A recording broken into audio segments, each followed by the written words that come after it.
Okay. Okay, ladies and gentlemen. Sorry. Oke, teman-teman udah live, udah bisa dimulai, Kevin. Okay. Okay. Well, distinguished participant, may I have your attention, please? Our discussion is about begin. Please enjoy and thank you. Okay. Um, the Honorable Ambassador of Ukraine for Indonesia, His Excellency Vasil Hamianin, the Honorable our Speaker Dr. Al Araf from Central Initiative, the Honorable our Speaker Ali Al Masada from Asian Youth Forum, the Honorable Head of PBHI Julie Sibrani. Okay, guys, my name is Kevin. As the Master of Ceremony for today, I would like to invite you to express praise and gratitude for the blessings of mercy we can attend at our webinar room for the law and human rights discussion, human security at stake, protecting vulnerable groups and human rights from military approach. Okay, distinguished participants, let us hear the opening remark from Julie Sibrani, the head of PBHI. For Julius, the stage is yours. Okay, thank you, Gavin, for opening our discussion. So actually, this is our regular discussion by PPHI, which focus on the situation of human rights and also laws, not only in Indonesia, but also across the Asia and global international worldwide. So today, we are going to discuss about the human security, which is at stake when we are facing or during military approach at certain condition, during the invasion and then during the internal conflicts and so on. So just want to recall back that our country, Indonesia, we are also recorded a long listed of military approach, not only for the conflicts, civil chaos, civil riots, but also uh, for another issue which is not related to war or even military. We also have the situations in Papua, which is more about uh, mining, more about the cultural situation, the indigenous people, and so on. But yet we faced, in fact, yeah, we faced the military situation in Papua. But I think it is good for us. It is very fruitful to be discussed. Yeah. Uh, how this kind of military approach, which is not related or suitable for certain condition, civil condition, across countries, not only Indonesia, Papua, but also in Myanmar. And now we have our Excellency Vasil, Ambassador of Ukraine, based in Indonesia, to tell some story how the situation of human security are at stake because the military approach by Russia during the invasion. So I think I just give this remarks to trigger all of the speakers, all of the attendees of the discussion to to explore more about the risk, about the consequences, about the victims of a military approach at what kind of every single level that happen not only in Asia but also across in Europe and also worldwide. So by these remarks, I open the discussion and then I hand it back to Kevin or to continue the discussion. Thank you so much for all the speakers. Thank you for the attendees. Let's have the fruitful discussion to enhance our human rights fulfillment in the future. Thank you so much. Gavin. Okay, Thank you for the remarks. Okay, next, dear all distinguished participants, we will enter the main event, the law and human rights discussion about human security at stake, protecting vulnerable groups, and human rights from military approach. So, discussion of law and human rights, or Duham, is one of PBHI's regular event that will discuss legal and discuss law and human rights issues. Okay, okay, all. Please welcome our moderator today, Ray from PBHI. The agenda is yours. Okay, thank you, Gavin. First, I would like to confirm, is my voice clear? Clear. Okay.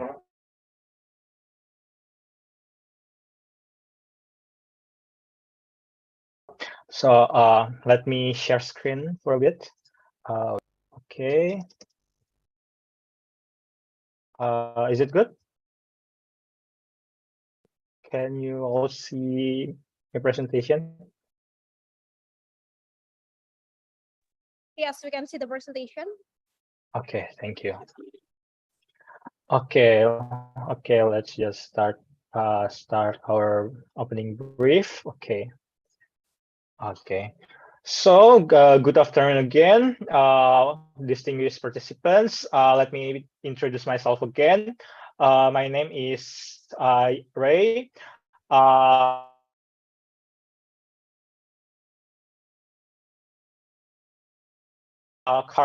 now, I am PBHI. I would like to give opening brief on our early findings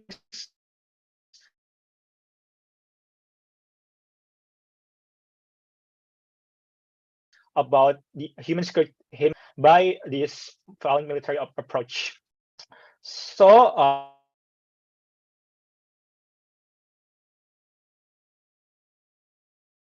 let's just continue to this next slide. So in this on the issue, there will be we will discuss about brief historical context on the military approach in several regions, especially in the Southeast Asia and Europe region, and how it could be regarded as information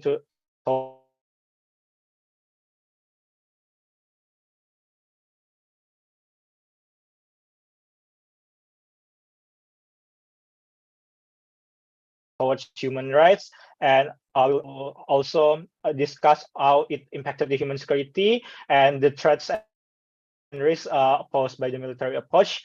And we will be taking example the Russia invasion in Ukraine and analyze how it also violates the international treaties. And of course, we all will also discuss on how it impacted the marginalized and the vulnerable groups, and how the military approach affected civil society itself. Okay, first we would like to I would like to give a brief context on the history of military approach, such as especially in Southeast Asia and Ukraine. So the recent one, of course, the 2022 Russia invasion on Ukraine, where in the year 2022 there are found military approach where Russia invades the Ukraine region and claim that it was necessity for them to take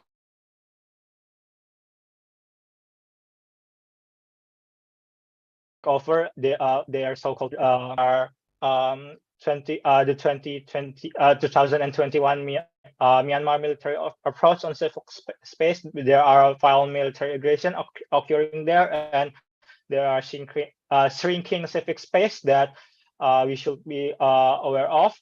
And of course, the ongoing Papua and Timor-Leste military aggression that has been happening since quite some time, and we will be discussing these issues later on the discussion. Okay, first, maybe I would like to give context on the 7 areas of human security. Personally, we will first we would like to describe that we use the UNDP 7 areas of human security as our indicator. there are 7 of them. The first, there are economic security, political security, food security, environment security, personal security, community, and also health security. And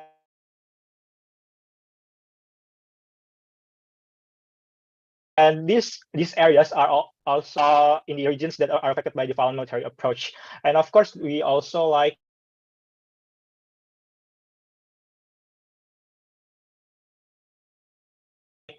to address that invasion and military approach, where there are also environmental damage, where destruction of infrastructure also release some chemicals like lead, mercury, and of course bring significant impact to the environment. Also, there are food scarcity, where they found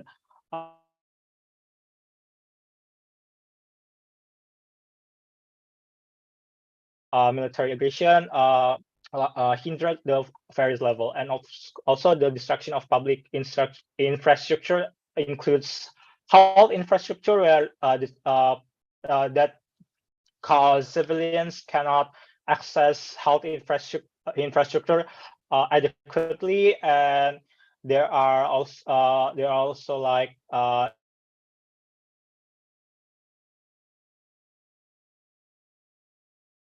injuries caused by physical violence, and they couldn't get what the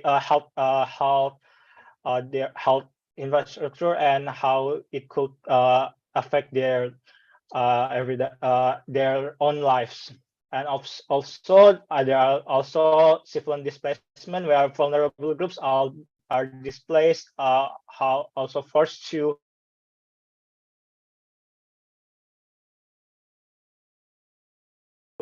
move to other region, other countries to by the invasion. Okay, maybe we would like now we would like to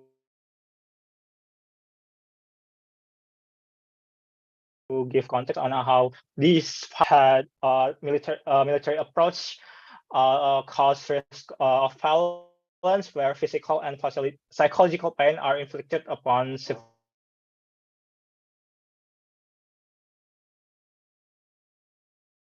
civilians. And as 23, the UN Special Rapporteur on Torture also stated that there are physical torture of infliction upon civilians during the invasion, and how it could threaten their own lives and cause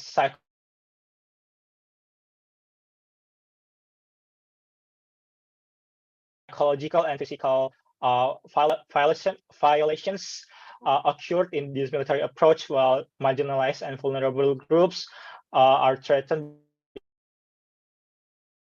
because of their layered their already layered discrimination, cause them to receive layered abuse and layered and they are more prone to threats and risks caused by such violence. And we also like to address how the human rights defender are silenced, and how their freedom of expression and freedom of assembly are restricted. Of course, we also found that there are shrinking civic space, as also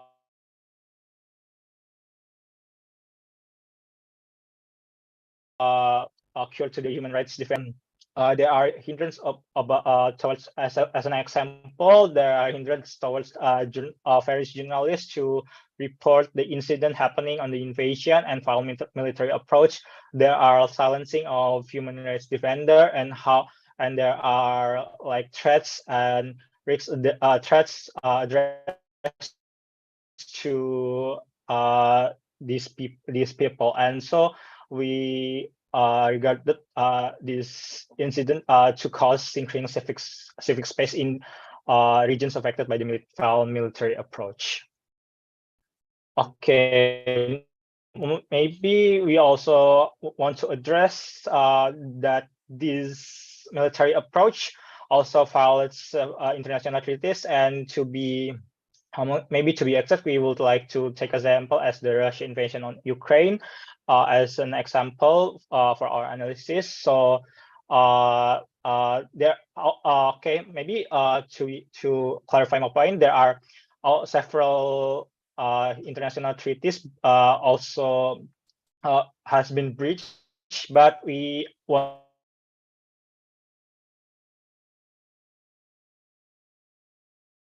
to address these four as our main 49 and the 1997 additional first protocol. In this convention there are uh, uh, there are definition of occupying force where we see that Russian invasion are indeed could be categorized as occupying force, where their forces causes widespread damage to public infrastructure such as hospitals, schools, or even airports. And there are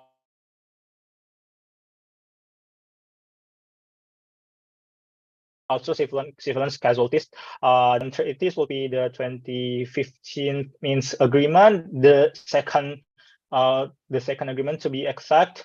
In here the agreement discuss about the comprehensive ceasefire, where there are like needs for the Russia to withdraw their foreign armed formation and military equipment from disputed regions. But in the latest 2022 invasion, they breached this agreement, and in addition regard them as invalid. But I think but we still regard them still subjected in this agreement. And the next one will be the 1974 General Assembly UN resolution number 3314. The resolution describe concept of aggression, and we see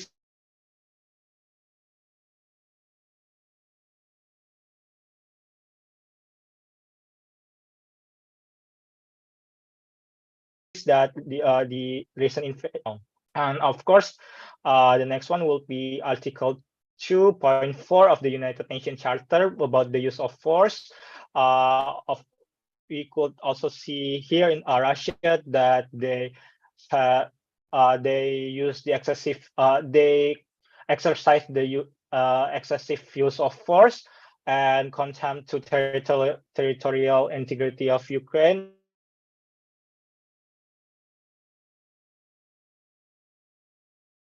And we would love to address this Article 2.4 of the United Nations Charter. Okay, the next one. The next one. We would like to address how this military approach affected the marginalized group and vulnerable groups. Here, based on findings, we are marginalized group that had intersecting identities such as refugees, such as disability, disabled people, and indigenous people are more prone to risk and threats to the military approach, where they are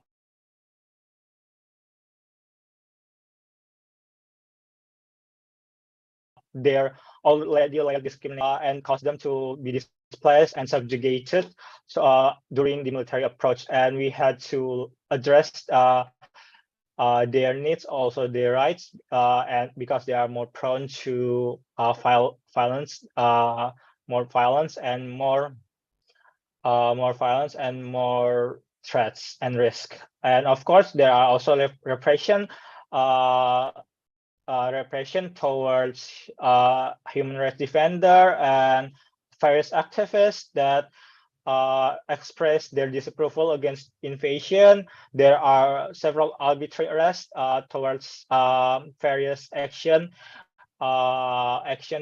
conducted to express disapproval on invasion, how journalists are taken by force, and arbitrary arrests against activists and human rights defender, therefore silencing their rights and their freedom of expression. And of course, this also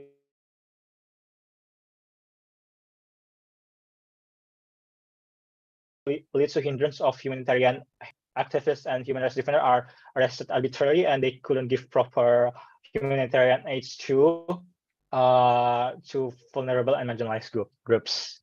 Okay, this concludes our brief opening. Thank you for your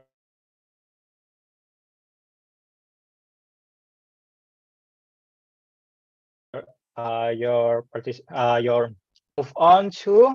Oh yeah, let me stop screen for a moment. Okay. Maybe we could move to Kak Alia. Kak Alia is a representation from ASEAN Youth Forum as advocacy officer. She also had a previous experience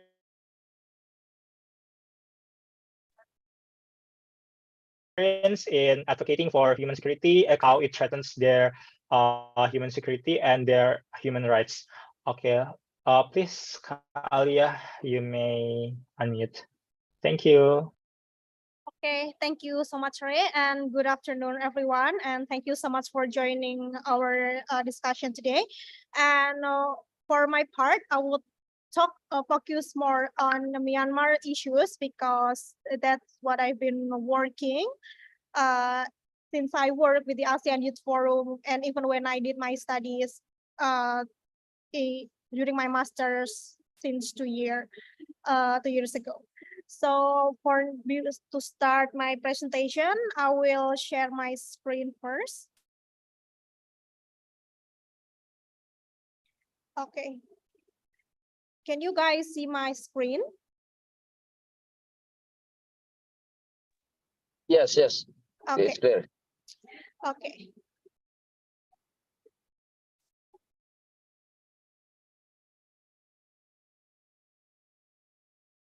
Okay, now I will start my presentation. So for now, I will talk about what the military in Myanmar has done to the civilians and what kind of impact that they have been experienced and what kind of things that we can actually do to advocate their rights and how to minimize to make the conflict is not escalated into the worst situation. So basically, when we are talking about the military in Myanmar is not the new thing, because like when we are talking about the military, it is always a thing that in Myanmar, because like ever since the independence of Myanmar, it's been ruling by the military, and even when they have a conflict with the civilian, it's always either with the civilians and the military, and the democratic government has only started by the year of 2011, and right now even when the democracy situation in Myanmar is still transitioning and now has been taken over by the military again, and it has causing the blow of the democracy situation there. And when when the military in Myanmar, we usually address them with that Tatmadaw or the Myanmar military, or we just simply call them junta. So maybe like if I mention the military, if I mention Tatmadaw, or if I mention junta, it seems the same thing in this discussion. Okay, so there are several parts that I would like to explain during my presentation. The first one is like to understanding the military approach in Myanmar, what the military has done, and etc. And the second one is how does the military coup impact to civic space? So it's like the civic and what happened to the civil and political rights to the citizen of Myanmar.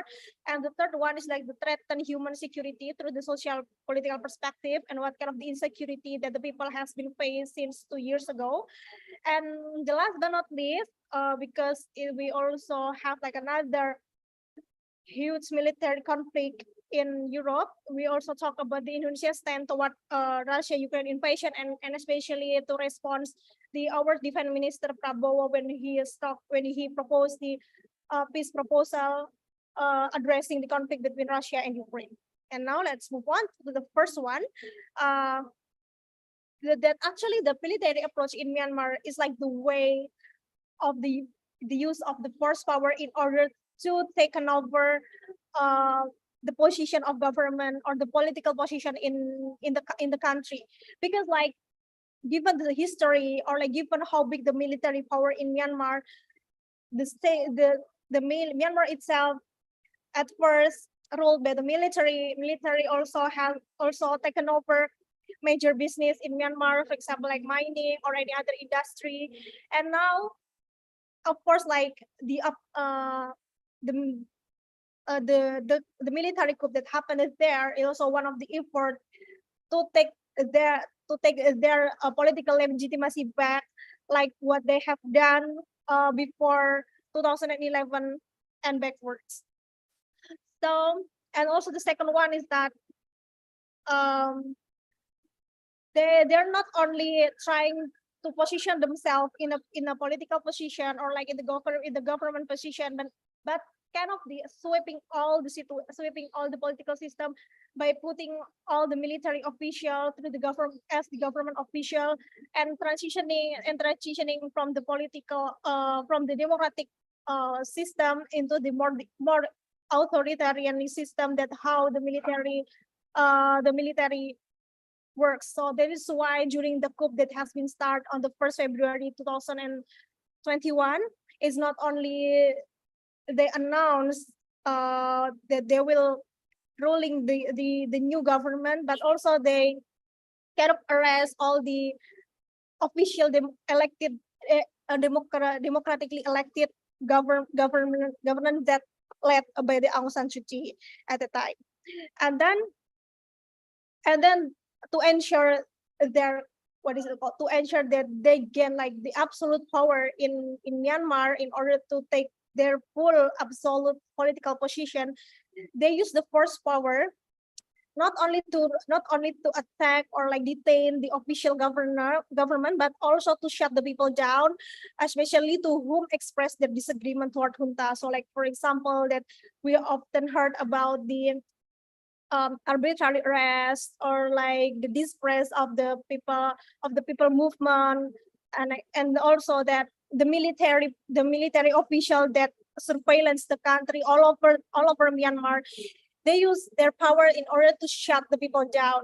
The military power that initially should be the power in order to protect the people, but then like right now they use their power to shut the people down and attack the innocent civilians. And now, what actually impact? What kind of the impact that happened during the coup and the security side? And of course, that the first one is that the Myanmar military has carried out various restraint and bringing against anyone who resisted the Myanmar rule. That is like what I have mentioned before, that they will do anything, and they have no doubt in order to attacking innocent civilian if the people trying to express their agreement, or like they will trying to express that the democratic governance is better than the military governance. So that is why that they detain so many people that especially involved in the activity that we are widely known as the CDM or civil disobedience movement. And due to those things, the UNHCR has declared the situation in Myanmar as a humanitarian emergency, because when we are talking about the conflict within the countries or internation, the first and the most vulnerable people or groups that will become the absolute victim is the people. So like the direct impact that happened after the coup declared in Myanmar is other than detain, is like also the torture, the sexual assault, and also the abduction, and also the forced migration may include the refugee or the internally displaced person. So that is why the one of the major impact from this scope is the humanitarian emergency. And even like for now, as of May this year, UNHCR also reported that at least 2 million people are internally displaced. They're displaced within the countries that they mostly stayed in the southern part of Myanmar or like northern part in Myanmar. They try to avoid to stay like in the middle part of Myanmar or like Yangon or Naypyidaw, because they believe like the closest they are to the military and the most vulnerable and the most threatened they are. And this number also not only the number are only the number or to represent people who stay inside the countries, and not to mention people who manage to fly outside the border, for example, to India, to Bangladesh, or to Thailand, for instance. And the next major impact that happened due to the coup is like the civilians are continuously living under the threat. The threats are including the attacks, assault, abduction, arrest, and any other type of crime against humanity. Because like at first, when the coup happened, the military or only detain or attacking people who are clearly showing that expression to against the military. But like time by time, like in this recent time, they started to attack innocent people, or even like people who are not provenly join the protest, or like just simply the more normal civilians. I would say that they don't have no job to attacking those kind of groups. So this is why people who stay inside the countries from the February 2021 up until today, they still live under the threat. And then they not only that, they also need to survive with so many limitations, like for example, food, education, housing, and or any other things that basically the basic or the fundamental needs. And now let's move to the next part, which is the impact on socio-political aspect, which is like most likely what happened, what kind of the political rights that there has been declined. And the first one is that it's showing the clear blow of the democracy. Even like Myanmar, before the military coup that happened 2 years ago, they're still transitioning. So it means that in Myanmar, they're still trying to figure out what kind of the best possible form of the democratic country that they wanted to form, or how can they protect or guarantee their civic and political rights of the people. But then in the form of transition, they're being ruled down by the military. So that's why they simply lost their value of democracy, that all of those parameters of democracy are being blown.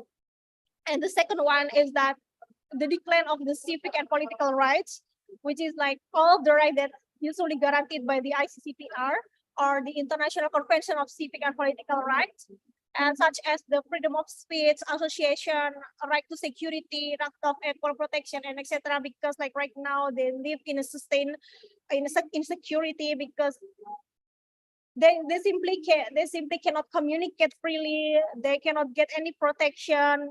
Even if they are alive, they have no guarantee that tomorrow they will alive, because like they basically have no idea what's going to happen, what kind of thing that the military that's going to do, and etc. And of course, the major social problem they faced by the people is the uncertainty of the education, or the certainty of the housing, or etc. Because like because of right now, no one knows what the actual future that what's going to happen to Myanmar, whether they successfully tackle down the military, whether the military continuously leading the country, or etc. Because like right now, also Myanmar has sustainedly faced still under the humanitarian emergency, so we cannot talk about what's going to have to happen in the future, what they're going to do. Even if the youth, what kind of job that they can achieve, where they have to stay, and etc. They have no idea what's going to happen. So this is why the major social problem is the uncertainty. Even like for those who manage to fly safely to outside of the border, they still have no guarantees that they can do something, or they can advocate optimally about the case in Myanmar.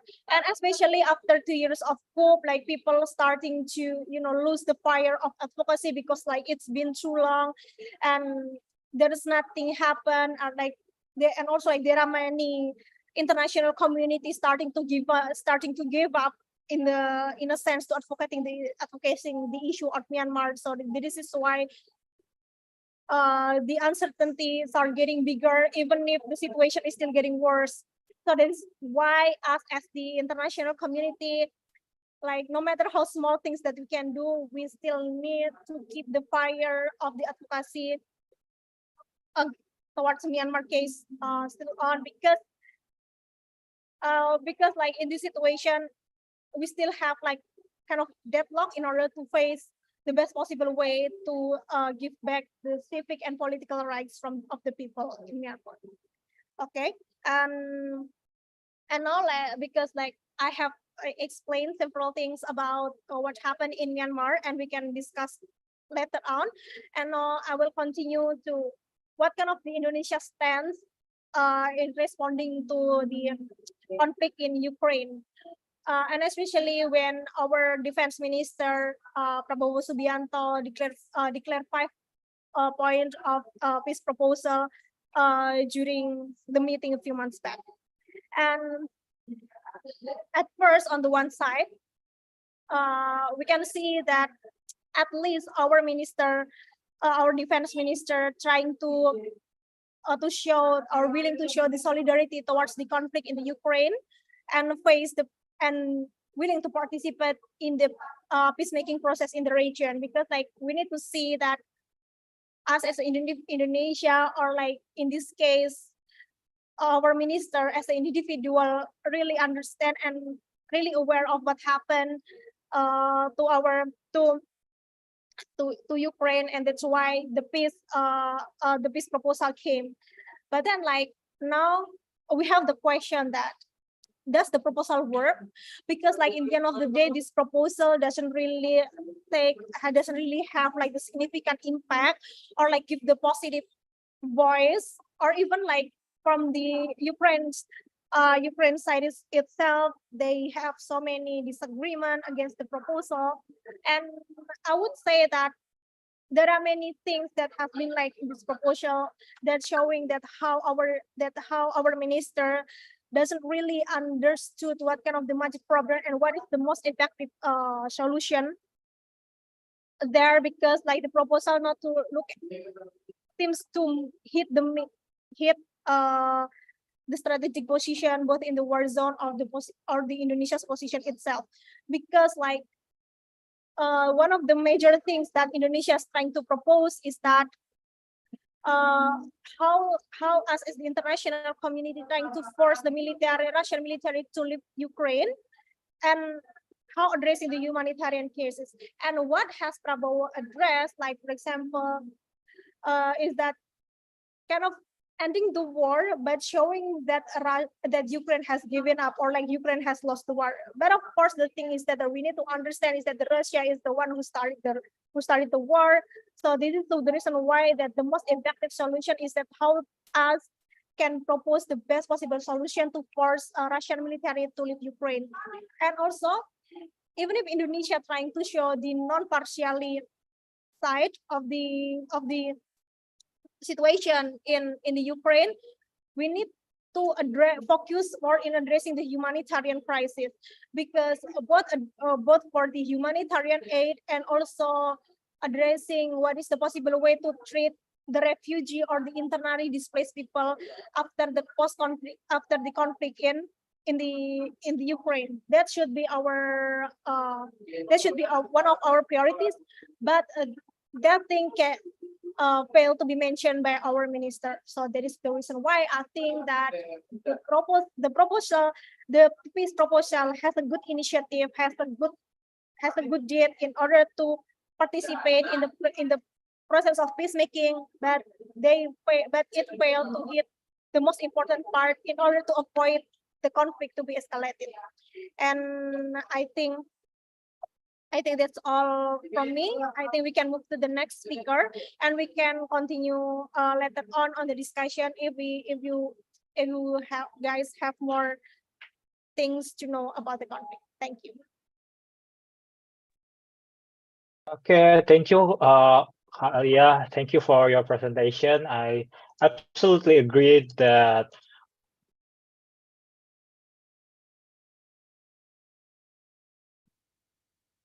on your point where we cannot be violated, and that's what's the most important when it's happening in military approach, because they tend to cross people's humans fundamental rights, and we cannot we can stress that enough, that it cannot be violated and it cannot be repressed or taken or whatsoever. Yeah, thank you, Kalia. Maybe we would like to continue to our distinguished panelists, the ambassador of Ukraine. Hello, good afternoon. Can you see me? Okay, okay.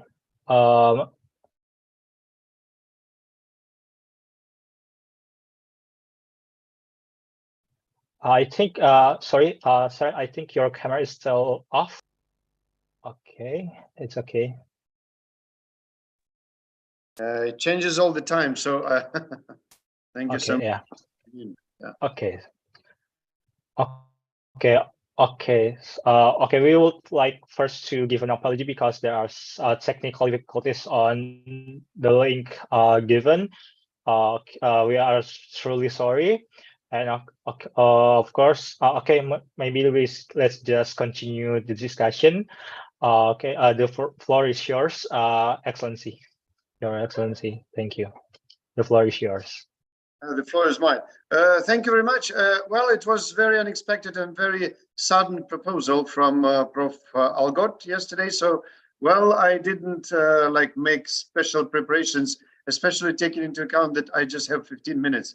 Normally, I speak in front of the audience. It will take like 2 hours or something, including questions and answers. I do hope that our audience, whoever it is, will send the questions to the moderator. So, because like 15 minutes is like nothing I can cover in this very short period of time. So basically, we are talking today about the weapons and the human society and the like civilians. Yeah. So it's like weapons and civilians. And if you allow me, I will go alongside the preliminarily sent scenario. It will be like, sorry, will be brief history of interstate conflict, perspective on military approach and the use of force towards the civil society, and threatened human security and real-time facts regarding the invasion. If I'm right, then I will go on that. Simple. The history of relationship between Ukraine and Russia is basically the history of, can be described by 3 things. Non-stop fight for independence from Ukrainian side. It has been happening for the last 350 years. We've been fighting non-stop against the danger of being enslaved. To be very precise, and I want everyone to understand, Russian Empire was not the replica of Roman Empire or Byzantine Empire or any other civilized empire, because what they did not colonize the new territories. They have always performing enslavering the new territories. So all the people on these territories, they did not turn into like colonies, so they could bring some diverse culture, they can bring some new technologies, whatever it is, but they always bring slavery and like death and genocide to the new territories. This is brief history of our bilateral relations. However, it's very important thing that the history of Ukraine and Russia from the other side, from the ideological side. That's I described the practical dimension. From the ideological dimension, it has been the history of stealing and lies. Now we call it disinformation of propaganda, whatever you call it now. But in those times, 300 years ago, 200 years ago, it's just stealing of names, it's stealing of the symbols, it's stealing of the essence of the culture, stealing of the religion, etc., etc., etc. And lies, well, you would not need to believe me or not. You just listen to what Russian propaganda says these days, and then you will understand. If anyone who ever learned, for example, the history of the Second World War would look at what they say, you will understand that Russians believe that it's only Russian people that defeated Nazi Germany. We're not talking about the other 14 republics of the Soviet Union. We are not talking about the Lend-Lease, about the Second Front, about the US Army, British Army, French Army, etc., etc. All the armies fighting against Nazi. We don't mention the resistance movements, etc.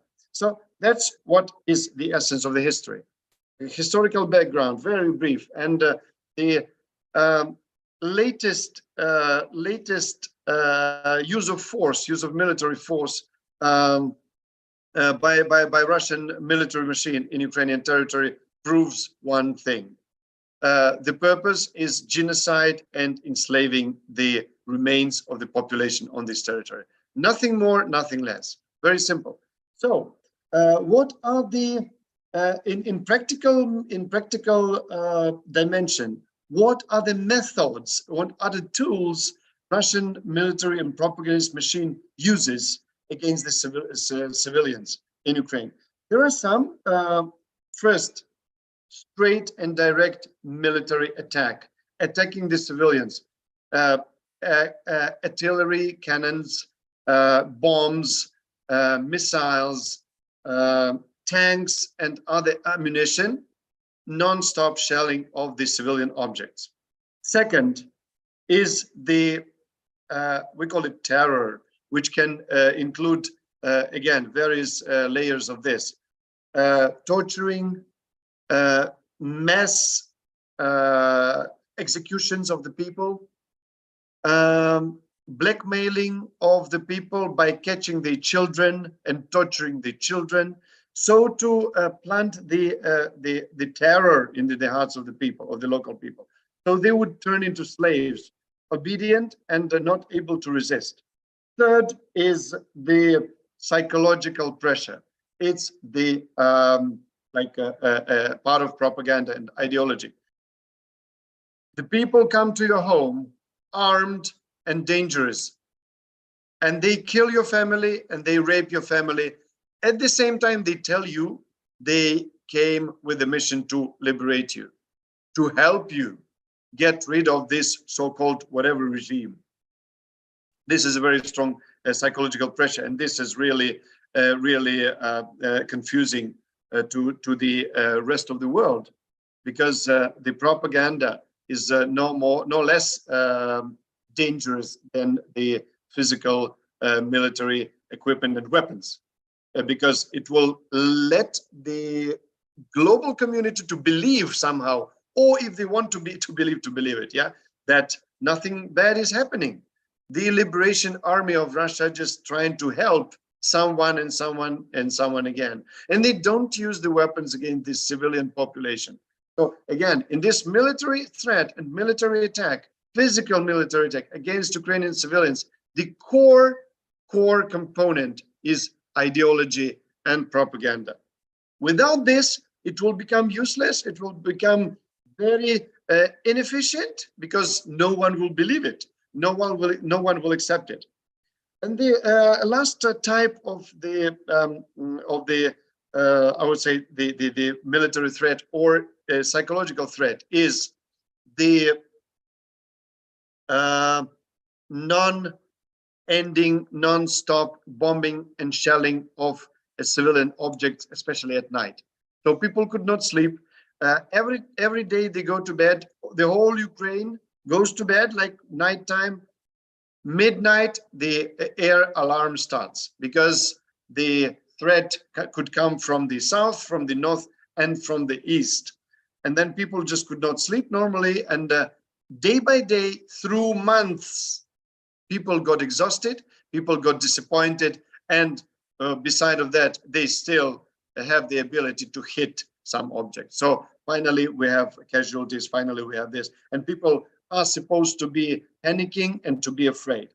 So maybe the last point is the non-military methods used by the militaries in Russia.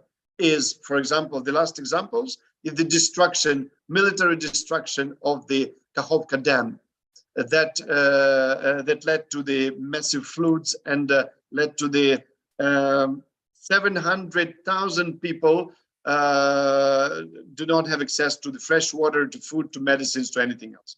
So that's like not the direct military strike on the people, but using military methods, the bombardments and the explosions to lead to the catastrophe, to humanitarian catastrophe in the world. And of course, I must mention the threat is now ongoing about the destruction or damaging of the Zaporizhia nuclear power plant, which could lead to the unpredicted consequences in the whole region and maybe in the whole continent of Eurasia. Please be aware of this and stay alert. These people are capable of anything. Now, why this could happen? Why the Russian army can freely use the military ammunition, weapons against the civilians? Why? I could say three reasons. First is impunity. There are no valid efficient international mechanisms that will prevent them from doing so. None at present. Not the United Nations, not the global community. They are not capable of preventing this at all. So the only way we can prevent it, the only way we can protect our people is the military way. We have to have anti-air defense systems that will intercept the bombardments, intercept the missiles, etc. And we definitely have to have the offensive weapons to push the Russian aggressors out of my country so they cannot reach the Ukrainian settlements through the artillery. Basically, that's a naked truth about the military attacks. What else? As I mentioned, the most popular in Russia law is the rule of jungles. That law applies to the Russian society, and this law they apply to the countries around Russian Federation and to any country they put the foot on. It will be in Moldova, Georgia, Syria, Afghanistan, elsewhere. The Africa, if you know that like Russian military mercenaries, Wagner, what they did in Central Africa, in Mali, in Sudan now. So that's how Russian world works. The rule of jungles. I have the big weapon, then I am right. I'm stronger, then I'm right. Then I have the right to kill you, to do whatever I want, because at the end of the day, I will be forgiven and I will not be punished, just for the same simple reason I'm big and I'm well armed. So this is the two main reasons for the Russian military machine. And the third reason is like a derivative from all this. It's historical reason. If you look at the wars of the weakened empires, how they started, they need the external enemy always, because they have major internal problems. If you don't know that, I will tell you just a couple of facts. Like, sort of, I don't remember that like 30% of Russian population don't have access to the water, like water supplies, and to drainage. So they get to the river to get water, and they go to the toilet outside the house around the year, 30%. Around 30 or 40% of Russians don't have gas in their homes, especially in the territories that produce the gas, natural gas.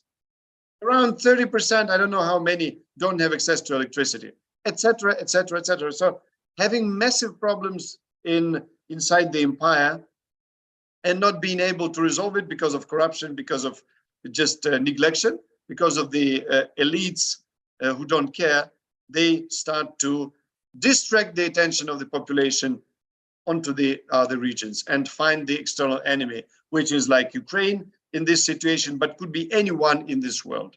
It could be Europe, that could be Asian countries, African countries, whoever. Ukraine just looked as the easiest victim. They were mistaken. So finalizing, I don't know how many minutes did I speak, but finalizing this, the threat of military weapons and military threat toward the civil society in Ukraine is like, as Chinese say, everyday meals. It's just something that we experience 24 hours every day during the last 490 something days, like 500 days already, every single day. So the what can we do? I repeat this. The global community must have the mechanism, efficient and fast, to protect any country, not just Ukraine, any country from any external aggression. And it's not the United Nations, because they don't have these mechanisms. And so, it could be G20, by the way, could be G20. The thing is the fast decisions and fast implementation, not like discussions and negotiations lasting for decades, for 20 years, for 30 years. This is not valid and not efficient. And the second one is definitely the democratic countries that value rule of law and justice and democracy. They must be well equipped and well armed to be able to defend themselves. Democracy must be strong. Democracy must be able to defend itself. Thank you so much. I don't know if I fit into this framework of your discussion, but that's what I wanted to say. Meanwhile, if you have the questions, you're very welcome. I'm here. Thank you. Okay, thank you so much, Your Excellency, for your very great and insightful presentation. And it's okay. We are flexible about the time. It's okay. Maybe before the discussion and the question and answer session, we could move to our last speaker, Dr. Al-Araf from Centra. I give the floor is yours. Thank you. Thank you very much, Ray. Good afternoon, everyone.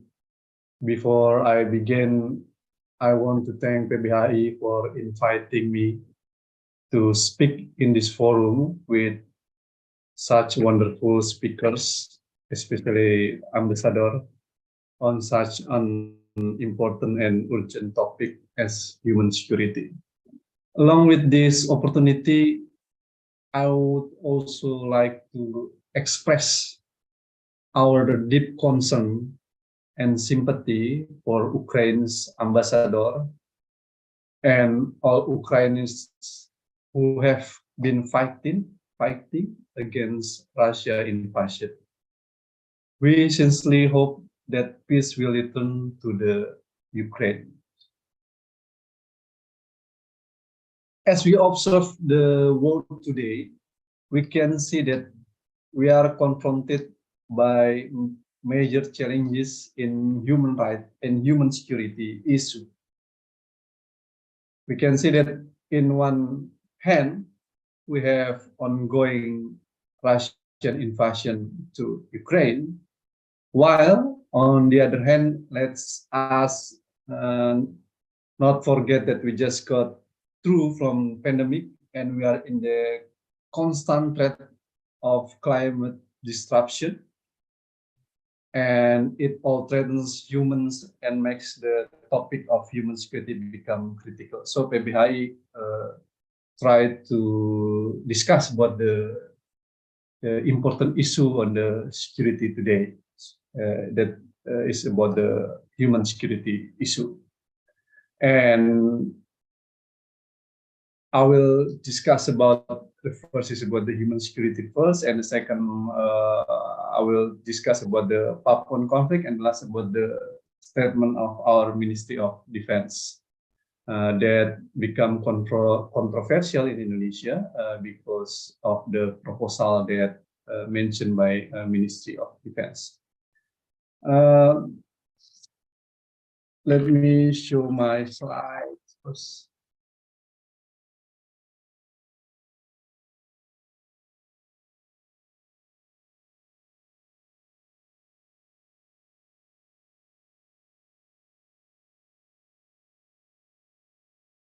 Sorry. Sebentar ya.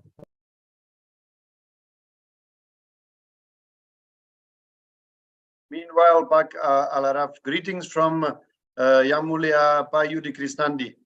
He told me you're a good friend.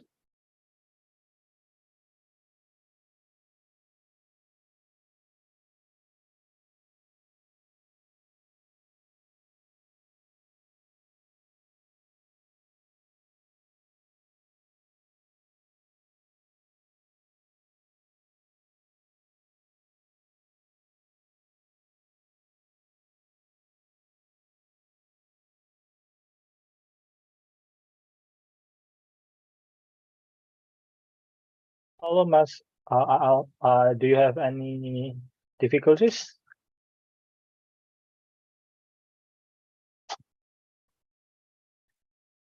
Okay. Okay.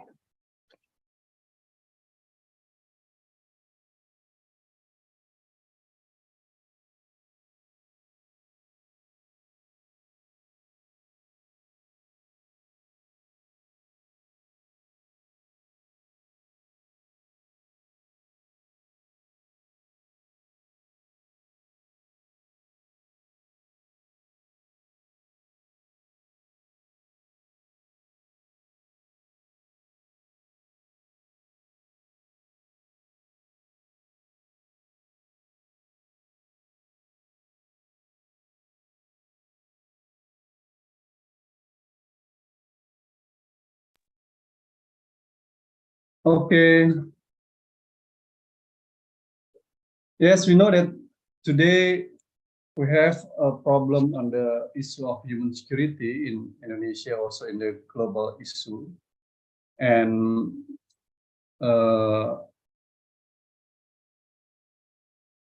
sorry, slide-nya kelihatan ya? Nggak bisa turun ini, Dok.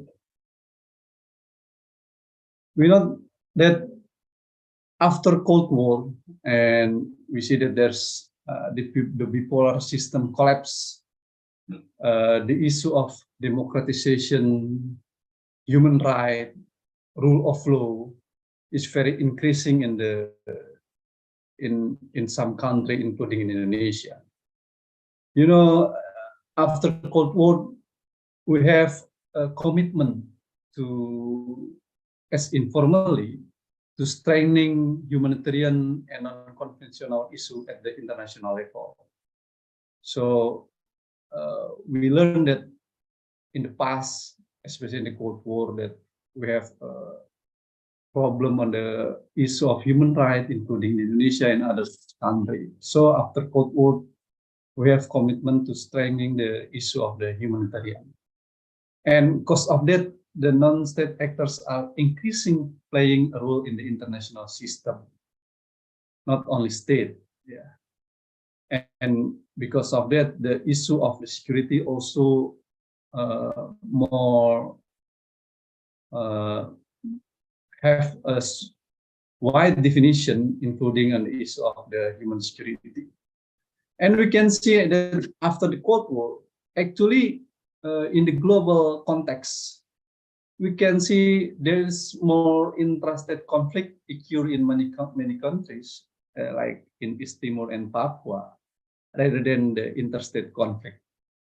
Because of that, in my opinion, the interstate conflict such as Russia attack on Ukraine is paradox and irony in the condition of post-Cold War.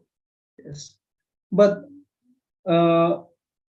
I heard that from the ambassador. I'm very agree that, but actually, the reason of Russia attack Ukraine is about how the Russian government to consolidate political internal to make it strong, so they need enemy. So Ukraine is a victim and target of that.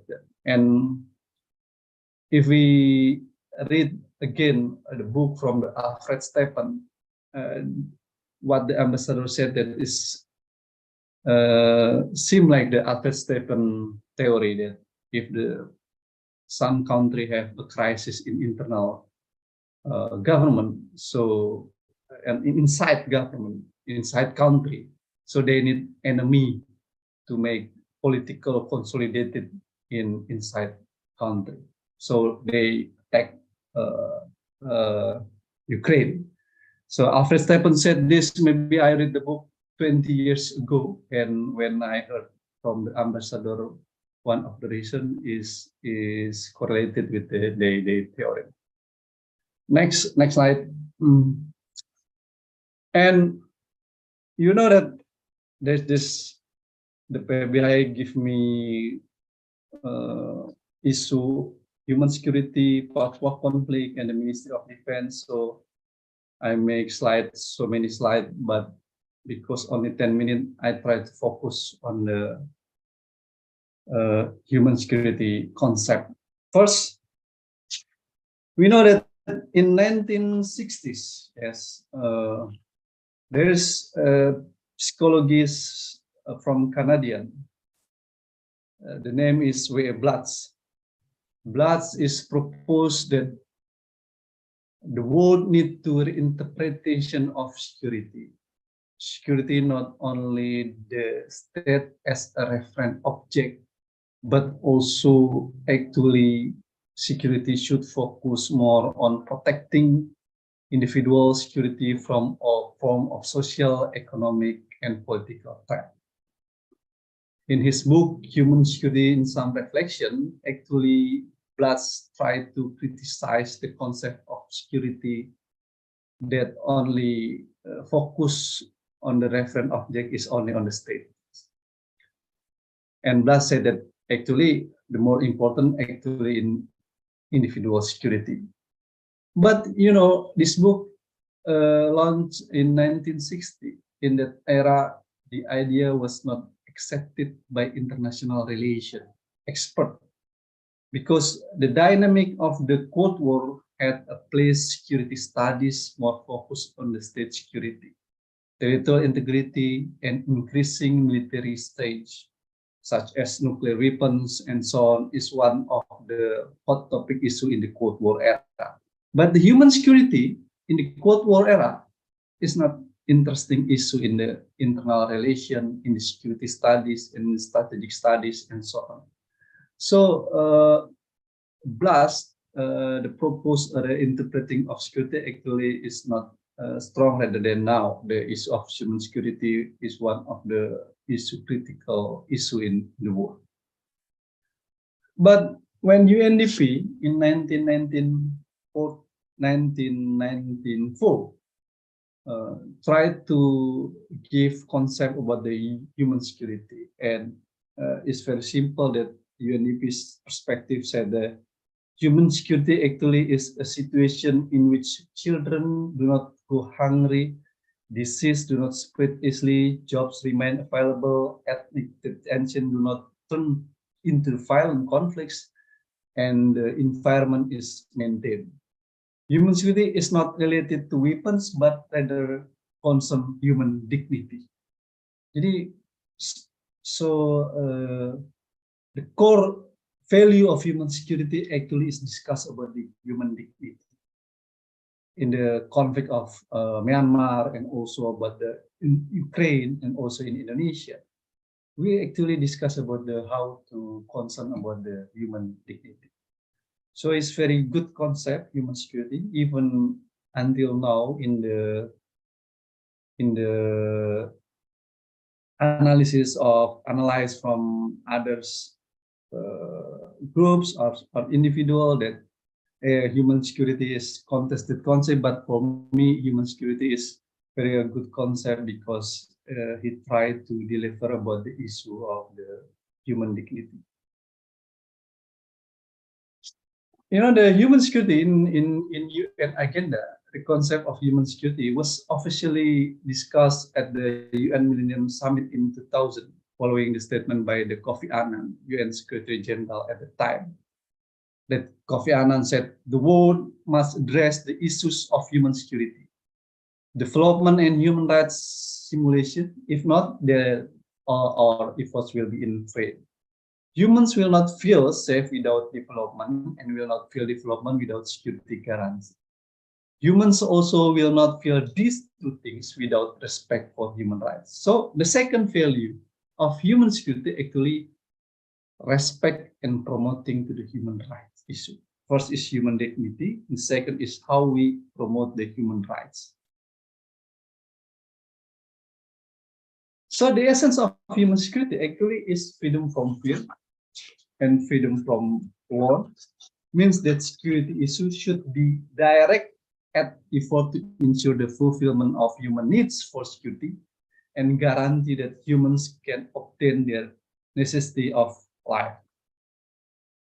There are several sectors that must be fulfilled in human security, namely economic security, food security, health security, environmental security, personal security, community security, and political security. In this case, human rights is an integrated part of all these sectors. So when we talk about the Myanmar, Ukraine, Papua conflict, in the use of human security perspective, we discuss in 7 sector issue on the human security, from economic, food, health, until the personal security. And we also can see that human security from the human rights perspective, humanitarian perspective, and also sustainable development perspective, including on the war that happened in Ukraine. Actually, we can see from human security from the humanitarian perspective, yes, that from the human rights perspective, this perspective actually places that war as the main threat to human security. So war is the main threat to the human security. And therefore, individual safety is seen as the main goal of developing the concept of human security in a humanitarian perspective. The main concern of addressing of the humanitarian perspective is the safety of civil society who are not involved in combatant, non-combatant, when armed conflicts occur. But what happened in the Ukraine, that the Russian soldiers attack not only combatant but also non-combatant. So I agree that when ICC said that Putin as the war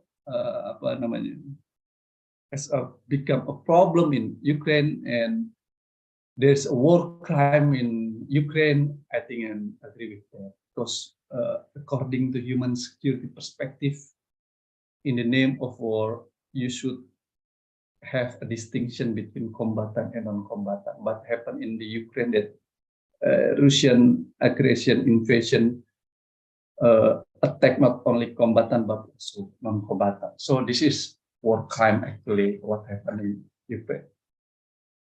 And in the humanitarian perspective of the human security perspective, actually there's international law that immunity for specific group, especially women, children, journalists, civil defense staff, health workers, prisoners of war, and political prisoners, and so on. But in the context of Ukraine, and also maybe in Papua and also in Myanmar, this is the big problem, that how the conflict affect to the women and children and so on and so on. So this is become big problem in the conflict. And next, I will try to focus on the internal conflict. I just try to explain what the human security from the 3 perspectives. I just use one perspective, that humanitarian perspective. We know that Samuel Huntington in the book, he said that he wrote that actually in the decade of the 1990s, conflict straying from the interstate conflict to internal conflict within countries' territory, which local and regional. Since the end of Cold War, the frequency or intensity of interstate conflict has increased actually compared to interstate conflict. So why I said the conflict between Russia and Ukraine is ironic, because actually the tendency conflict that happened after Cold War is more interstate conflict rather than interstate conflict. This symptom was also prominent after the end of the Cold War. It's necessary to anticipate increasing interstate conflict. So many countries try to make strategy to anticipate increasing interstate conflict, including Indonesia, because they bring broad implication in the contemporary global politics. We can see the Rwanda conflict, Sudan conflict, also Indonesia in Timor-Leste cases, also in Papua, Myanmar, and other countries. So internal conflict actually tendency occur in Asia and Africa rather than in Europe or America. So we have a big problem about the interstate conflict. So actually, the invasion by Russia to Ukraine actually is very ironic, and also this is against of international law. And because of that, I'm angry with our Ministry of Defense about his proposal. Yes, because is bad proposal, not a good proposal. I heard from the Ministry of Defense, or I'm not mistaken, in Sandila Forum, that when there's a question, the Ministry of Defense or Foreign Ministry from Ukraine said, how about the Prabowo proposal? And he said that actually this is not Prabowo or Indonesian proposal, this is a Russian proposal for the Ukrainians. If I'm not mistaken, Mr. Ambassador, yes, the answers like that. Yeah, Papuan conflict. Yeah, I try to focus in Papuan conflict because favorite give me issue about the Papuan conflict. Actually, Ambassador, the Indonesia have a problem in the Papua conflict. I said that conflict Papua is uncertainty conflict. Even though there were political, economic, and security approach during the reformation period through special autonomy, UP4D during the SBY era, as well as economic and human resource development approach during Jokowi JK government, the conflict and violence in Papua have not stopped until now. The question is, why do conflict and violence in Papua still continue until now? Even our government try to give approach by the economic approach, also political approach by special autonomy, and also in others, but the conflict until now still continue and have not stopped. I think there's a problem handling of Papua by the government. The first is maybe we can say that the problem handling of Papua is because the perspective and paradigm problem. Actually, the governments is more dominant in seeing the problem of conflict in Papua is only as economic and development as well as a security issue. Second is about the stigmatization and generalization of separatists, now terrorists. The third is a problem of trust. Fourth is about the human rights problems and impunity. Same like in Ukraine, there's impunity. Inconsistency of government policy, top-down policy, and the seventh is about the issue of corruption. Actually, there's a factor of distrust between Jakarta and Papua in the form of mutual suspicion. The central government is always suspicion of every movement in Papua. On the other hand, Papua doesn't trust Jakarta either. So there's a problem of trust between Jakarta and Papua, and this is a big problem why there is conflict Papua still happen until now. The strength of separatist prejudice and stigma against Papuans. Every Papuan is suspect of being a separatist, now a terrorist. This prejudice doesn't only exist among the elite, but also the security force below, giving rise to the potential for violence. So if in your mind that you already have that the Papuan people is separatist group, so there will be violence in Papua. So the problem is about the perspective, how we see the Papuan peoples.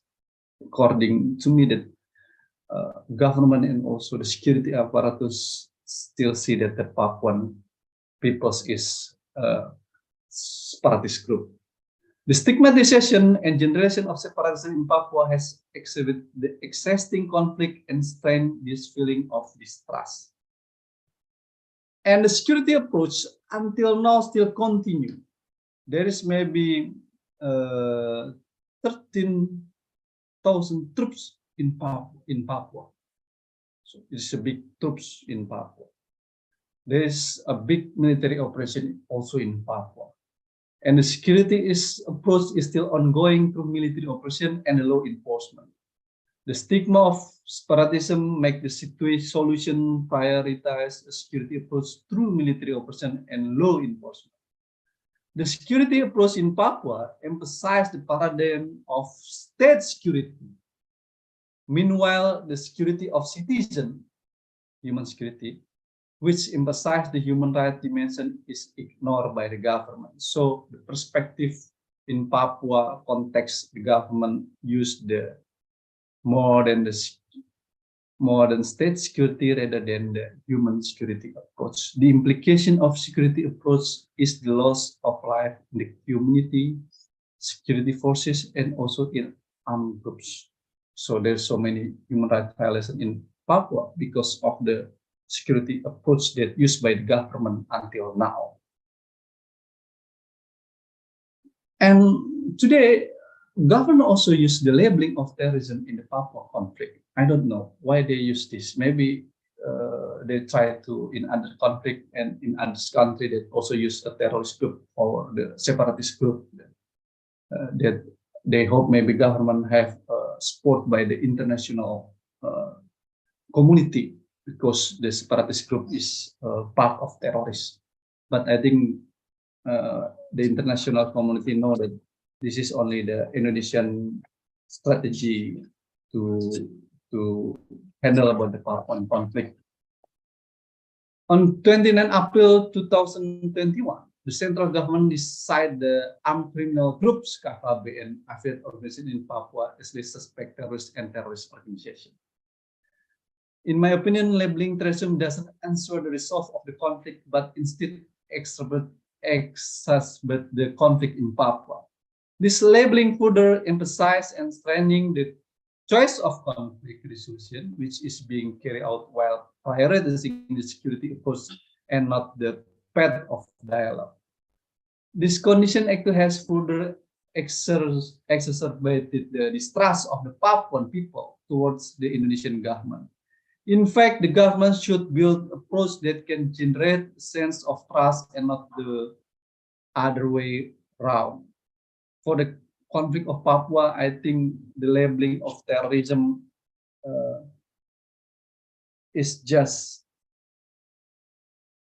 become a new problem for the Papuan people. They are angry actually in Papuan people when the government use terrorists to the Papuan, because there's no definition and there's no groups that mentioned by the government who is the terrorist group. So it means that all peoples in Papuan peoples is a terrorist, because government didn't explain what do you mean about terrorist group and which one and who is a terrorist group in Papua. So we can interpret it that all Papuan peoples is terrorist because government didn't explain that directly about the groups that they think part of the terrorist group. Hello, sorry, Mas. Sorry, Mas. Yeah, the last The last is about defense ministry. Just 5 minutes, 2 minutes. You Okay, know, Mas. Thank you. Ambassador, the statement by the Ministry of Defense of the Republic of Indonesia, Prabowo Subianto, representing the government of Indonesia in Shanghai Dialogue. The first is, in my opinion, the Indonesian government proposal submitted by Defense Ministry Prabowo regarding Russia aggression against Ukraine, one of its two of referendum, are bad proposal. Considering this is form of invasion from the one country or another, not internal conflict, and doesn't respect a fundamental principle in international law, namely state sovereignty. This concept is also far from reflecting respect for human rights and is inconsistent with the Indonesian constitution. So, in my opinion, that the statement from the Ministry of Defense is against our constitution. So, it's dangerous for us if this is become a perspective of Ministry of Defense that will be running as a candidate for president in 2040. The government proposal represented by the Ministry of Defense Prabowo completely ignore the reality of human rights condition in Ukraine, which are in a bad condition due to the war. Even the ICC, International Criminal Court, has confirmed the occurrence of serious human rights violations in Ukraine and declared President Putin as a war criminal. So, in my opinion, does our Ministry of Defense didn't read the condition, the news that ICC already mentioned that President Putin as a war? Right? So why you propose the referendum and others? So this is a bad proposal. And also the referendum proposal is strange and bad considering the Ukraine is independent and sovereign nation, which is de facto and de jure recognized by the international community, so that the referendum proposal is wrong. This concept is not in line with the constitution, our constitution, which emphasizes the importance of Indonesian respecting the sovereignty of the other country. Thus, the proposal referendum by the government through the Ministry of Defense is contrary to our constitution. In our foreign policy that is in accordance with the constitution, our foreign policy must respect the sovereignty of other country and world peace. So it's very, very bad proposal by our Ministry of Defense. The Ministry of Defense statement reflects the low level of commitment to the upholding and respecting human rights at the international and national level. We think this is a bad precedent for the development of democracy in Indonesia in the future. So I'm very sympathetic and actually I said that maybe our Ministry of Defense lack of knowledge about the international law and also human rights law. Thank you very much. Sorry for a longer presentation. Okay, thank you so much, Mas Al, for your great presentation.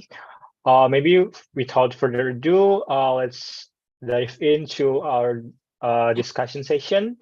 But first, I have received several questions first regarding previous presentations. I would like to ask your permission to accept several of them. Okay, the first one. Okay. Okay, I'm sorry. Let's. It's from the audience, the live audience. Okay. The first question from the audience. I have a question for your Excellency, Mr. Ambassador. I heard that Russia could won World War II thanks to Soviet people, and Russia always mentions only about Soviet people because Russia is a multinational country where a lot of UA in area now. What is your opinion about this? Thank you.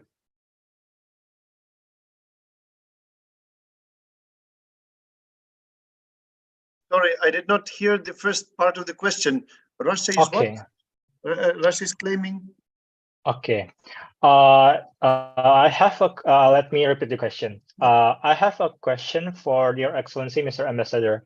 I heard that Russia could won World War II thanks to Soviet people, and Russia always mention only about Soviet people because Russia is a multinational country where a lot of UI are you now. Did you get the first part, Your Excellency? Yeah, well, still not very clear, but the idea, I think I get the idea of the question. So, Yeah. right, this is the I'll be brief. This is the very traditional part of Russian propaganda. They say Russian people did everything. If you ask them whether they invented the wheel or whether they were the first to, to explore the North America, they will say yes. Russians always do. Russians never attacked any other nations. Yes, Russians were people, they defeated fascism and Nazi in Germany, like German Nazi. Yes, Russians were the people who supported Indonesian independence, etc., etc., etc. You know what? Russia is multinational country, has many ethnic groups, many people that, like people, the citizens of Russia, right? But not the Russian as ethnos. Same as in Ukraine, same as in Indonesia. You have Batak people, Manadonese, Minangkabau, Jawa, Sunda, etc., etc. So does it make you non-Indonesians? No. You are still Indonesians. You are united under the same, but you will not, in any case, you say, oh, it's Javanese people, they did this and this. It's Sundanese people. No, you say that Indonesian nation did this and this and this. Now, what Russians did after the collapse of the Soviet Union in 1991, they switched the terms.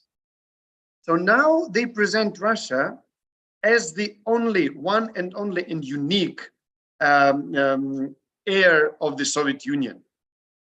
So only Russia can represent the Soviet Union, on their opinion, in like how they say it. If you check the recent history, just one example, give you one example. The recent history of Indonesia.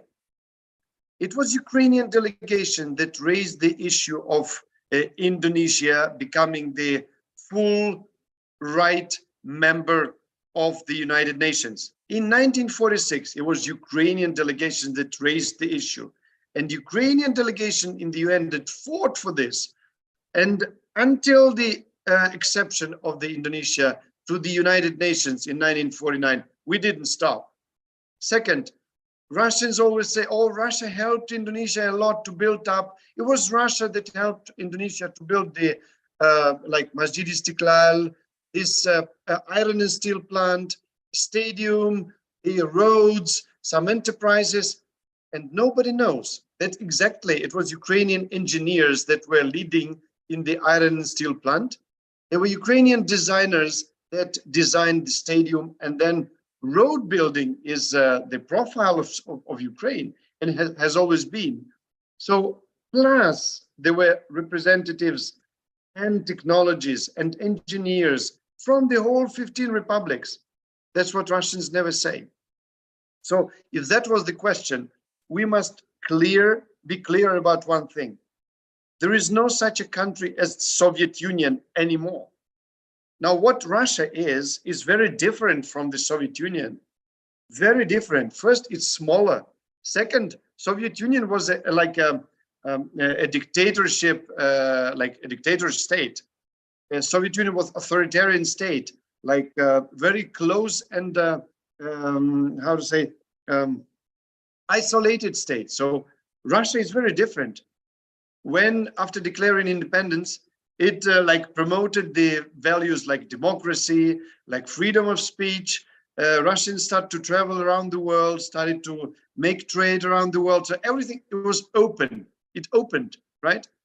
But till now, they still claim that all the best achievement of the Soviet Union, all the good Soviet Union did to any country in the world, it's only Russia.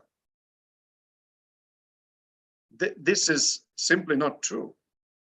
That's why you want to know the truth, think critically, try to identify where the roots lie. That's it. Thank you. If I answered the question.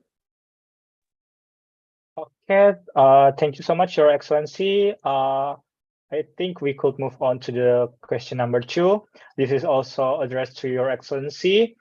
The second question is, are Donetsk and Luhansk already decentralized? And after Minsk II agreement, are there any predicted timeline for election in these two regions? Thank you. A very simple question. Thank you very much. So Donetsk and Lugansk regions of Ukraine, where part of these regions were illegally occupied by Russian Federation in 2014. I repeat, this is an illegal occupation. And mind the fact, we can have theoretically free and fair elections on a territory inhabited by the people, right? When we have like 70% of the population left, and this 70% of the population left not to Russia, they left to Ukraine. Now, I'm asking the question, why, if they were so oppressed by Ukrainian regime, by Ukrainian government, if they were feeling so bad, why didn't they go to Russia? Why did they go to Ukraine instead? Why? Answer is very simple. No need to answer, right? Second, how can you hold the elections on the territory which has just like 30 to 20% of the population remained? How? How about the other 70% of the people living outside this territory? How can you have the elections on the territory that is constantly under the occupation regime? No freedoms of speech, no freedoms of vote, nothing, no freedoms of religion. When the last so-called referendum took place in Lugansk and Donetsk, we could see the pictures. It's very simple. You go to the place, you sign your card, right? So you vote for something. Then you show this card to the soldiers there, who are standing with the machine guns aimed at you. What would you choose? I'm asking everyone. I mean, you are under the guns, under the gun barrel. What would you choose? Of course, you would choose what you are told. Simple. You cannot have free and fair elections under the barrels of the gun. So we're not talking about the decentralization of Lugansk and Donetsk. We're not talking about any referendum, any voting, anything. We are talking about liberation of the Ukrainian territories. We will liberate the territories to the borders of 1991. After that, we can take decisions on anything, but you can have free and fair elections only on the peaceful territory, which is not under pressure from any part, from any side. That's the simple answer. And Crimea will be back in Ukraine, of course. This is no questions. Any territory that was illegally occupied and all these so-called referendums or votes took place will be returned back to Ukraine.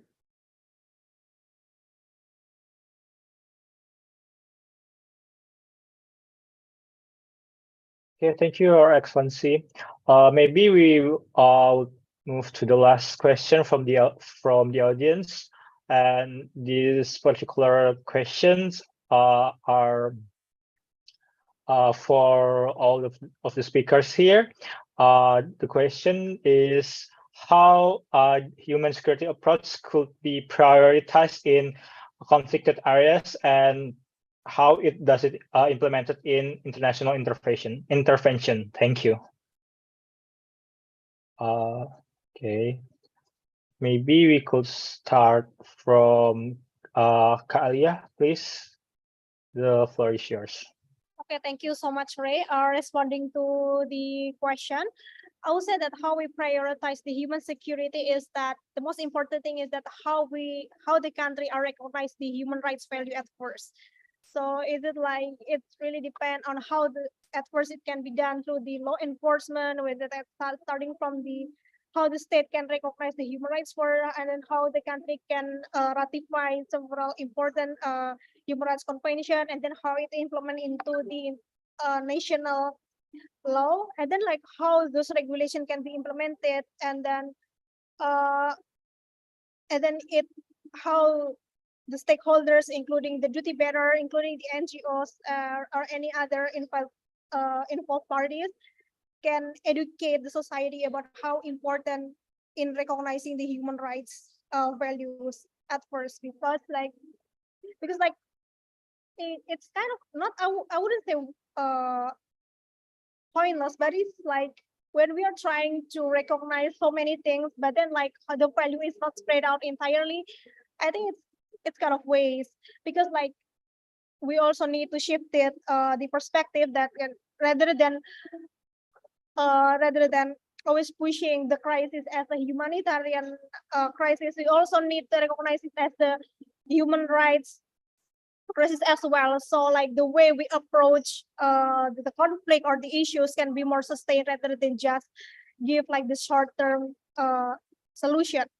And also that we also need to see that the check and balances between the non-state actors to the state itself, because sometimes the state as a duty bearer itself can be the major human rights violators. For instance, that what happened in Myanmar, where the duty bearer act as a direct rights violator. So I think that's to ensuring the balance between the non-state and also the state roles. That's also kind of important.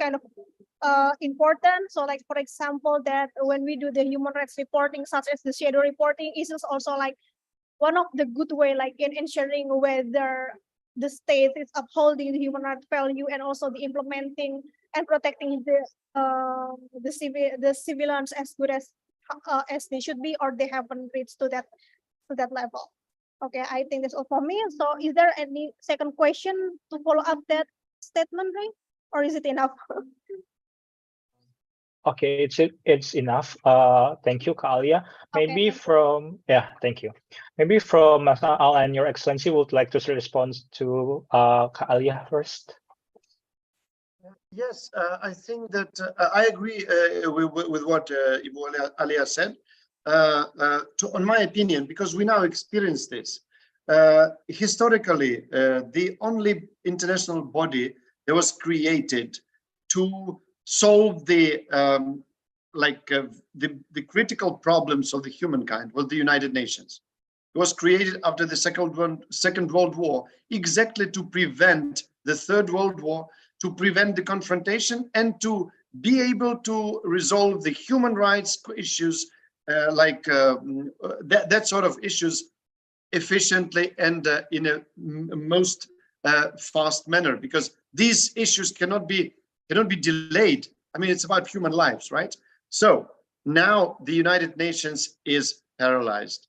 I'm talking about the Security Council that is paralyzed because the aggressor, the biggest aggressor in the 21st century, is now the permanent member of the Security Council with the veto right. So the only way we can change this is to reform the United Nations Security Council.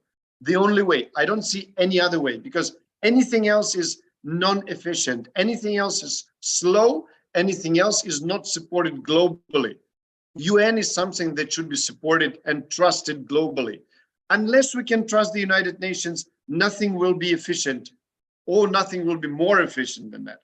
None the like Human Rights Watch, Secure, whatever, Red Cross, I don't know what. Nothing can compare to the United Nations. So now this organization is deeply ill, and it needs treatment as soon as possible, because otherwise the practice of Russia, like blackmailing the humankind through the United Nations Security Council, through the blocking all the decisions. We ask to send the blue helmets to the Donbass, to Donetsk and Lugansk region 11 times during the last 8 years. 11 times. 11 times rejected by Russia. Did you know this? So about the United Nations, either like League of Nations, cancel the old one and create the new one, or reform it so it can suit the today's needs and requirements of the humankind. Thank you. Okay, thank you, Your Excellency. Maybe I would like to also respond. Yeah, actually, human security in humanitarian perspective place that war actually is the main threat to human security. So if you use human security perspective in the war, so the first is stop the war. So Russia stopped the invasion to the Ukraine. So this is the human right perspective, because human security perspective actually against the war, and they think that the threat to human security actually is the war. And therefore, individual safety is seen as the main goal of developing on the concept of human security. So, but if the war still continue, and the important thing use the human security approach that we should concern of advance of the humanitarian perspective in the safety of the civil society who are not involved as a peoples, non-combatant involved in war. So the protecting of non-combatant is very important today in Ukraine, or maybe in Myanmar, and also in Papua. You know, in Papua, in Ukraine, also in Myanmar, women, children has become a victim of the war and of the conflict actually. So humanitarian perspective in the human security, actually we need, especially in Ukraine, not only in Papua, use international law as the tools to place to the analysis in the Ukraine conflict. So what I want to say that if the war and conflict still continue, what is the important is protecting the non-combatant group. Right? This is. Thank you. Okay, thank you, Mas Aab, for your answer.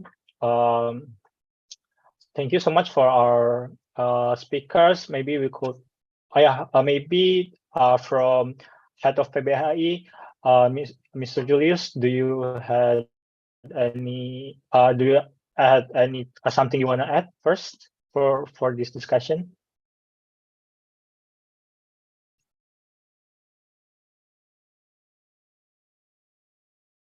Okay, if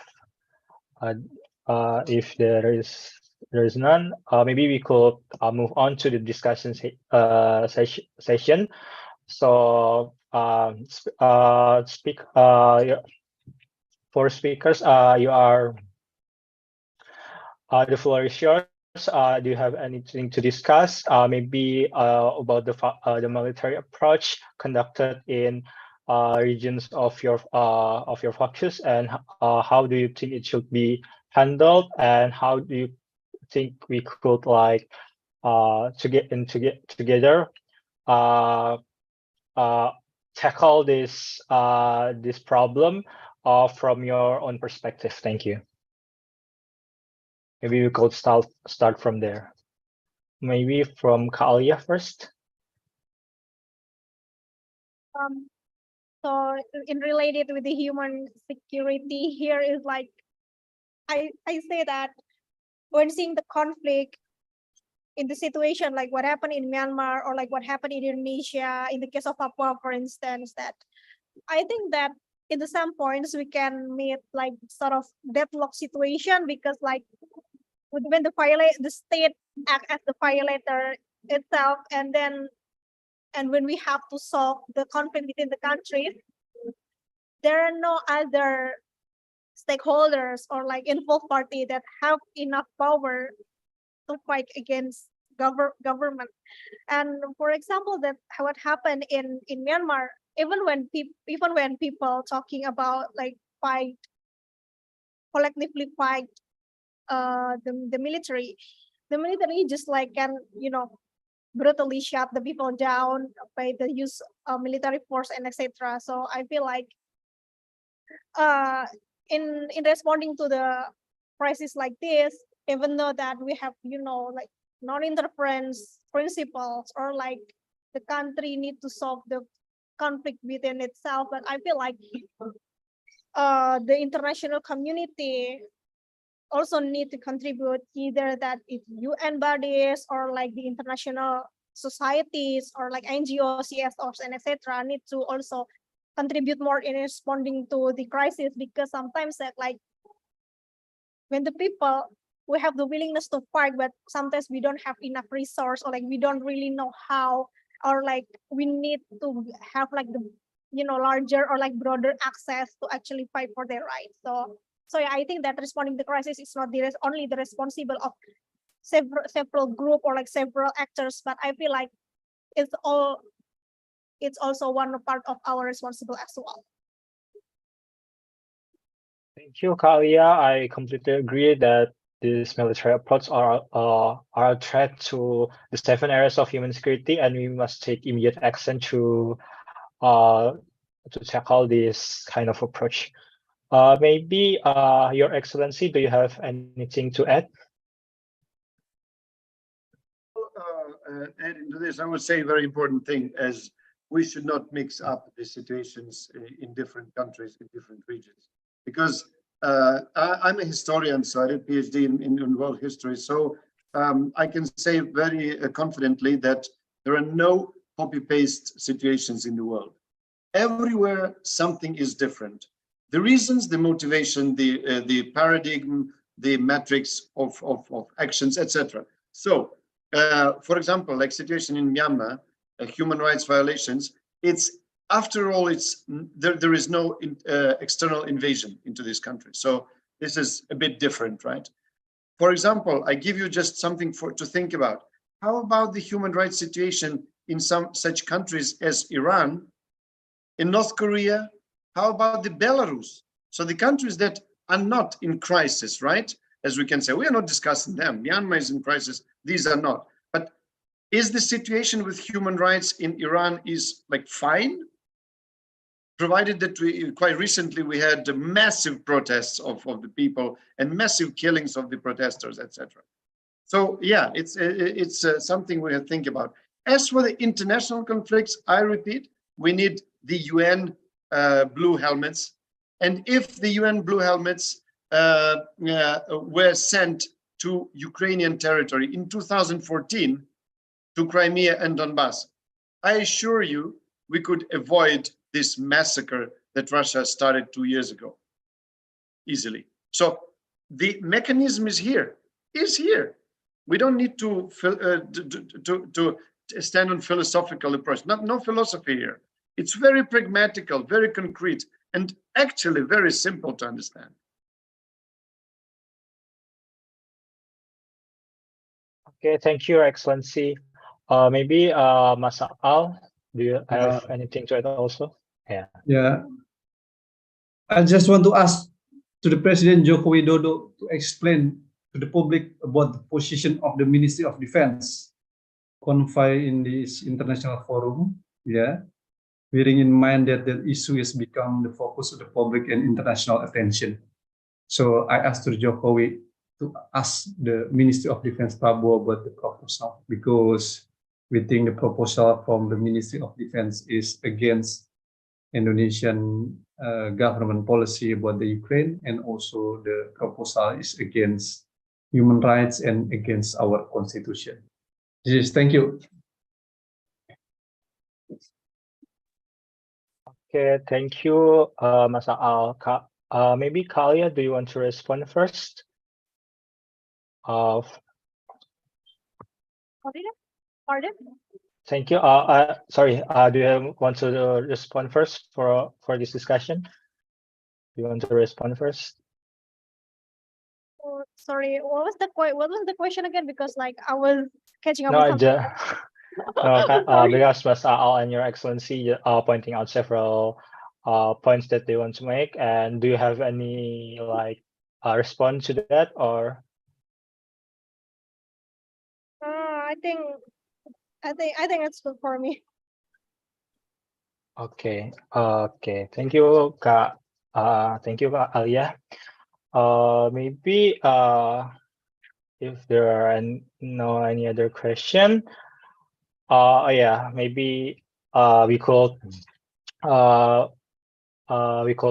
end our discussion if there are no any like points that you want to make. Are there any points do you want to like point out first from the speakers before we end this discussion? Yeah. Maybe from Kalia, do you have any closing statement?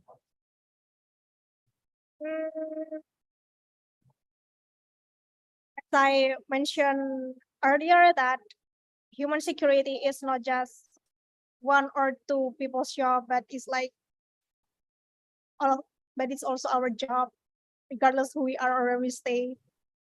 We need to advocate. What should we advocate? Thank you.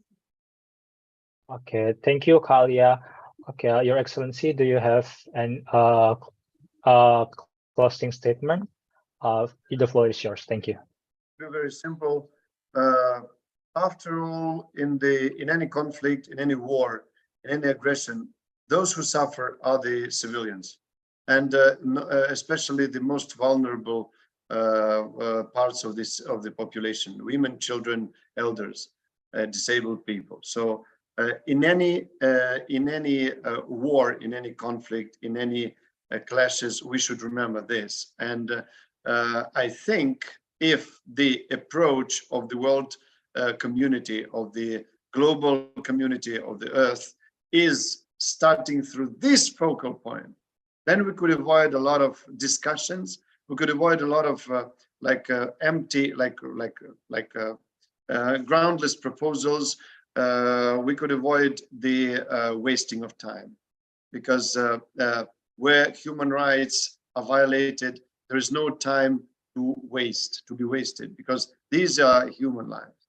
So basically, it's like that, and that's why my conclusion, and it's not only my conclusion, it's conclusion that when you face the brutal, merciless, and non-negotiable enemy, the only way to protect human rights of your people is to fight. Merdeka atau mati. Thank you so much for your closing statement, Your Excellency. Next, we could move to Masa Al. Do you have any closing statement to add? Thank you. Closing statement, merdeka atau mati, like ambassador is. Stop the war in Ukraine. Yes, I think it's my closing statement, and also in Myanmar, and also conflict in Papua, because actually conflict only give us a violence, and because of that we should stop the conflict and war in Ukraine, in Papua, also in Myanmar. Thank you. Okay, thank you, Masa Al. Maybe for the head of PBHI, Mr. Julius, do you have anything to add for closing statement? Hello, Mr. Julius. If there are none, please let me give brief conclusion from our discussion in this evening. So yeah, from this military approach conducted in several regions, especially in Russia invasion towards Ukraine, we could see that these invasions are very well threat to human security, where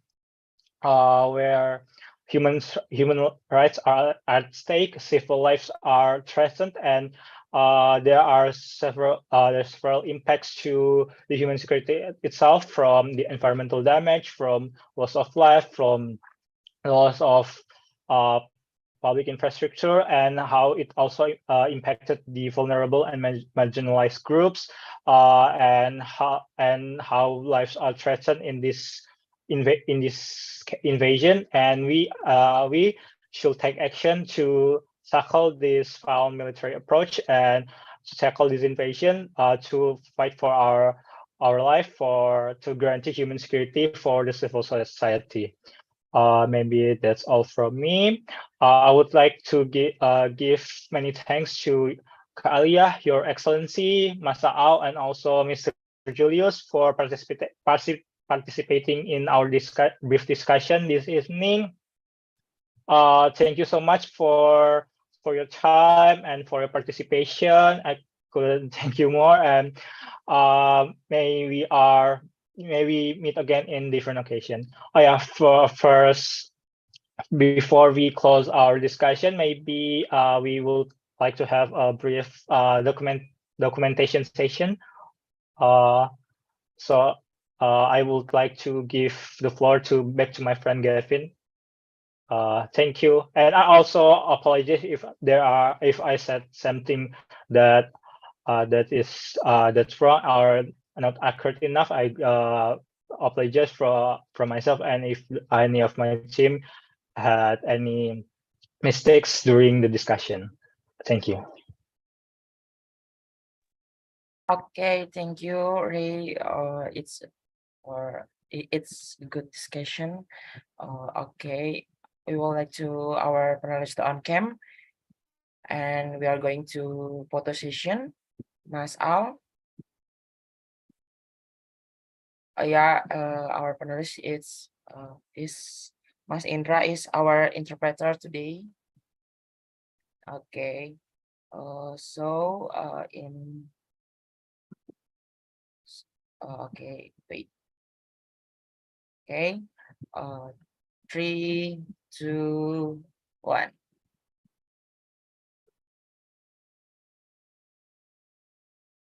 Okay. Next. 3. Wait. 3, 2, 1. Okay.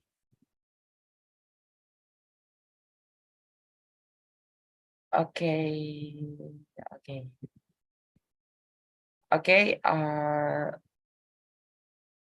Okay, distinguished participant, on behalf of PBHI, we would like to say thank you. Thank you again for your participation today, our panelists and our participant in YouTube Live. We have that Duham Law and Human Rights discussion from PBHI provide you an impact and allows